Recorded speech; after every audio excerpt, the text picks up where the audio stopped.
అనుకుంటాం గాని పబ్లిక్లో మాట్లాడుడు అంత అలకటి పని కాదుల్లా. అది సుత ఓట్ల టైంలా పొద్దుగాల ఓ మీటింగు, పొద్దుముక ఓ మీటింగు, రాత్రిపూట రోడ్ షోలు. ఎక్కడి సమస్యలు అక్కడనే మాట్లాడాలి, ఎక్కడి తిప్పలు అక్కడనే యాద్ చేయాలి. మునుపున్నోళ్ళు ఏం చేసిండ్రు, మేమొస్తే ఏం చేస్తామో పబ్లిక్ అర్థమయ్యేటట్టు చెప్పాలి. పంచు డైలాగులు వాడాలి, పడనోళ్లను ఆర్పార్ అరుసుకోవాలి. ఓట్లకు టైం దగ్గర పడుతున్నాయి అల్లా గదే జోరు చూపిస్తుండు సీఎం సారు.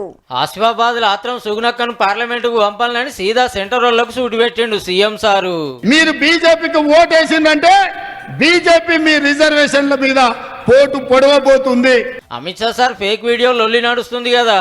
మీరు అండగా నిలబడితే ఢిల్లీ సుల్తానులైనా ఎదిరించే శక్తి మీ రేవంత్ అన్నకు ఉన్నదని. ఆదివాసీలు గిరిజనుల సమస్యలు తప్పగా తీరుస్తామన్నాడు. ఆదివాసీలకు పోడు భూముల పట్టాలు రావాలి, ఆదివాసేతరులకు పహానీలు నకలు ఇవ్వాలి అంటే అత్రం సుగుణ గెలవాలి. 10 ఏళ్ల సెంటర్ సర్కార్కి వెళ్ళి తెలంగాణకి ఏం రాలేదని మళ్ళీ పారెడ్డి ఇచ్చిండు.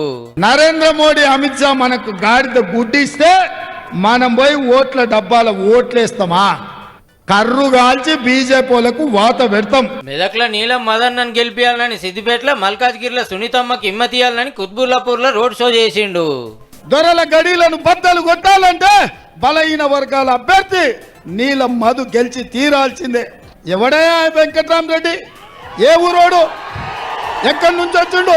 వేలాది మంది పోలీసులను దించి ఏటిగడ్డ కిష్టాపూర్ మల్లన్న సాగర్ ప్రాంతంలో రైతులను బందిపోట్లను చూసినట్టు చూసి బందిపోటు దొంగల్లాగా బేడీలేసి పట్టుకపోలేదా?